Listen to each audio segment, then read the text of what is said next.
دوستان سلام. توی این ویدیو میخوام بهتون فرستکاری موافق و مخالف رو توضیح بدم. ببینید، فرستکاری موافق و مخالف مهمه دونستنش و در واقع درک کردنش برای یه فرستکار، یه CNC کار یا حتی پاورمی کار که حالا صرفا اصلا برنامه نویسی CNC رو انجام میده. شاید اپراتوری هم نکنه ولی لازمه که بدونه این موضوع رو. فرستکاری موافق توی پاورمیل تحت عنوان کلایمب ما میشناسیمش و فرستکاری مخالف رو تحت عنوان کانونشنال و بودن هر دوی اینها توی استراتژی و توی حرکت ابزار انی به عنوان انی تعریف شده اینجا. خب حالا فرستکاری موافق چی هست؟ اسپیندل وقتی روشن داره کار میکنه چرخش ابزار، من یه استراتژی اینجا باز بکنم روی اون توضیح بدم. وقتی که چرخش ابزار به سمت قطعه باشه، چرخش ابزار به سمت قطعه باشه، این فرستکاری موافق هستش. و برعکسش وقتی که اسپیندل روشن است داره کار میکنه، چرخش ابزار مخالف قطعه باشه، جهت چرخش مخالف قطعه باشه، یعنی به سمت بیرون باشه، اون فرستکاری میشه مخالف یا کانونشنال. و حالا اینکه کدومش مهمه ما بیشتر استفاده بکنیم، خب طبیعتا فرستکاری موافق. توی فرستکاری موافق وقتی ابزار به سمت قطعه هستش، چرخش ابزار پشت ابزار خالی هست، هر چقدر که به سمت جلو حرکت میکنه. اجازه بدید من اینجا یه دونه استراتژی بگیرم موافق و مخالف رو روش توضیح بدم بهتون. خب اینجا یه بلوک میگیرم،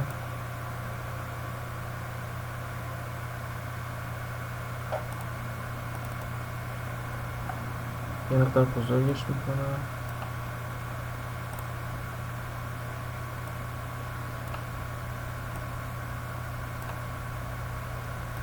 این بغل ها رو که بگیرید بکشید ابعاد بلوکتون تغییر میکنه. خب بلوک ابزار 10 اینجا قبلا تعریف کردم، همین خوبه. اوکیه. میخوام یه استراتژی کانستنت گرفتم، میخوام یه دور تراشی بکنم، یه دور تراشی بگیرم که بیرون قطعه رو بزنه، داخل نره، داخل حرکت نکنه. میام یه باندری تعریف میکنم، این دور قطعه رو به عنوان باندری در نظر میگیرم و معرفی میکنم و به این تول پس یعنی کانستنت میگم که بیرونش حرکت بکن، بیرونش رو بزن. keep outside باشه بیرون محدود حرکت میکنه، روی keep inside باشه داخل محدود حرکت میکنه. خب اینجا همه چی دیگه درسته.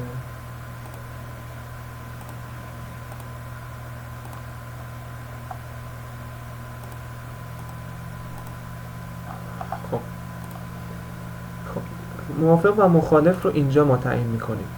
توی همه استراتژی ها هستش این گزینه، من توی کانستنت بهتون توضیح میخوام بدم. فرستکاری موافق و مخالف بیشتر توی وقتی داره از کنار یک دیواره رد میشه معنی پیدا میکنه، بیشتر وقتی از کنار یک دیواره رد میشه معنی پیدا میکنه به این شکل که ما این رو میذاریم الان روی موافق، میگیم موافق حرکت میکنه.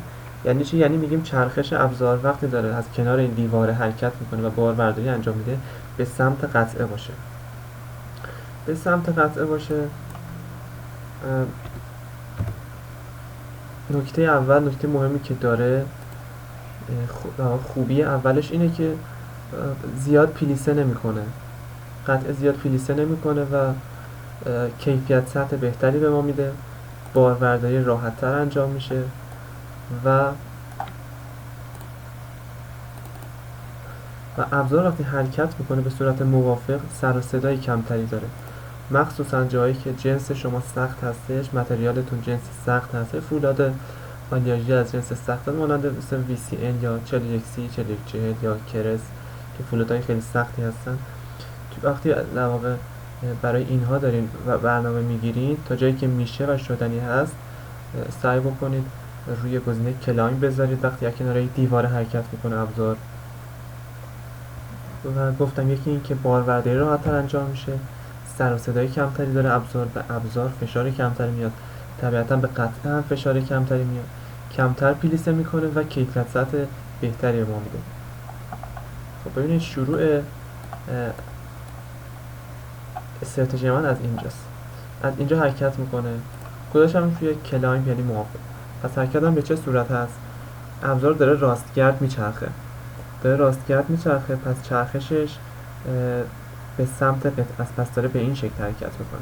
اگر این وری بیاد شما راستگرد اگر در نظر بگیرید این ابزار رو، در واقع داره به سمت مخالف قطعه حرکت میکنه. پس این نیست، حرکت ما به این سمت هستش چون گذاشتیم روی موافق، روی فرسکاری موافق یعنی کلایم. ابزار رو راستگرد در نظر بگیرید که داره راستگرد میچرخه، چرخش ببینید به کدوم سمت هست، چرخش به سمت دیوار است، به سمت قطعه است. این میشه فرسکاری موافق. پس حرکت ما هم به این سمت هست که چرخشش به سمت دیواره باشه. حالا چرا بهتر باربرداری میکنه؟ کیفیت سطح بهتری میده، سر و صداش کمتره. ببینید اینجا وقتی داره حرکت میکنه شما ببینید داره باربرداری انجام میشه، میچرخه هر چقدر که میره جلو پشت ابزار رو ببینید، پشت ابزار اینجا خالی هستش چون قبلا اینجا رو برداشته، اینجا رو باربرداری انجام داده و به سمت جلو که حرکت میکنه پشت ابزار خالیه، باربرداری انجام شده، به هم دلیل فشار کمتری روی ابزار هستش. یه مثال ساده براتون بزنم، فرض بکنید یه کشاورز داره زمینش رو بیل میزنه، یه مسیری رو داره بیل میزنه، خالی میکنه، به سمت جلو اگر حرکت بکنه، شما یه جا رو بیل زده، یه حفره رو کنده، به سمت جلو اگر حرکت بکنه این جلو پره، جلو رو بر نداشته قبلا و اون قسمت سخت‌تر برمیاد. طبیعتا این بیل وقتی وارد زمین میشه روبروش وقتی پر زمین و خالی نیست طبیعتا سخت‌تر کندن اون قسمت از زمین و این خاک رو جدا کردن سخت‌تره چون جلوش پره، خالی نیست. حالا فرض بکنید یه بیل زده یه حفره رو کنده و اونو بیاد به سمت عقب، یعنی به سمت جلو حرکت نکنه واسه کندنش، بیاد عقبی و فرض بکنید 10 سانت میاره نوک بیلش رو عقب‌تر و فرو میکنه توی زمین. قبلا کجا رو بیل زده؟ روبروش رو زده برداشته. فرض بکنید تو ذهنتون تصویر سازی بکنید وقتی این بیل رو میخواد جدا بکنه جلوش خالیه، جلوش اون حفره افتاده و کامل خالیه، طبیعتا راحت‌تر جدا میشه و راحت‌تر برداشته میشه. حالا فرض بکنید یه بیل زده یه حفره رو کنده و به سمت جلو حرکت میکنه، 10 سانت میره جلوتر رو میخواد بکنه، طبیعتا اینجا پره، جلوش پره و پشتش هم پره و این بیل هم قراره به سمت جلو فشار وارد بکنه و اون مقدار خاک رو برداره. طبیعتا فشار زیادی به بیل میاد، به خود اون نفر میاد، به سختی میتونه این رو جدا بکنه چون اون قسمت پره و قبلا خالی نشده. ولی فرض کنید به سمت عقب داره حرکت میکنه، 10 سانت یه حفره رو برداشته با بیل، 10 سانت اومده عقب‌تر و مجدد نوک بیلش رو فرو کرده توی زمین، جلوش خالیه، یه حفره خالی روبروشه، واسه همین به راحتی جدا میشه.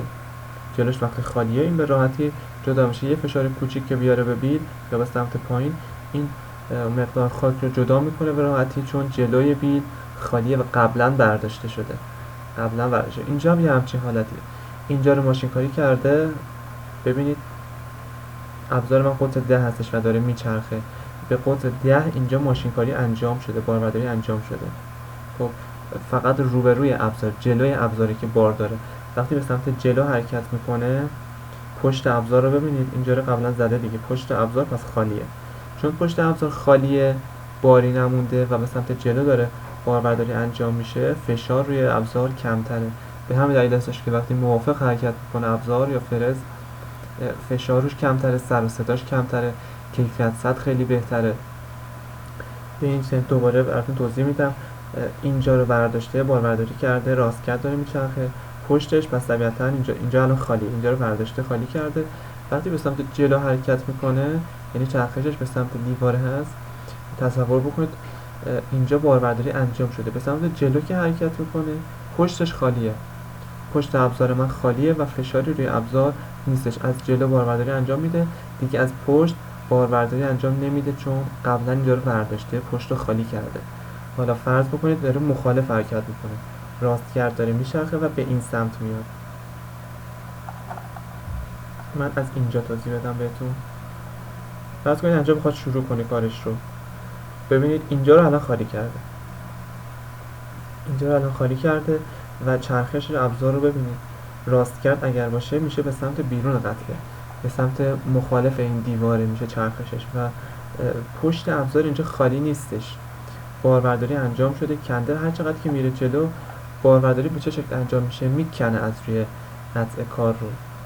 فرض بگوید مثلا آلومینیومی هستش، این بار رو اگر به صورت مخالف حرکت بکنه، یعنی کانونشنال حرکت بکنه، بار رو میکنه از قطعه، میکنه و پلیسه های بزرگی ایجاد میکنه و همچنین کیفیت سطح بدی به ما میده، چون قبلا این قسمت رو ور نداشته.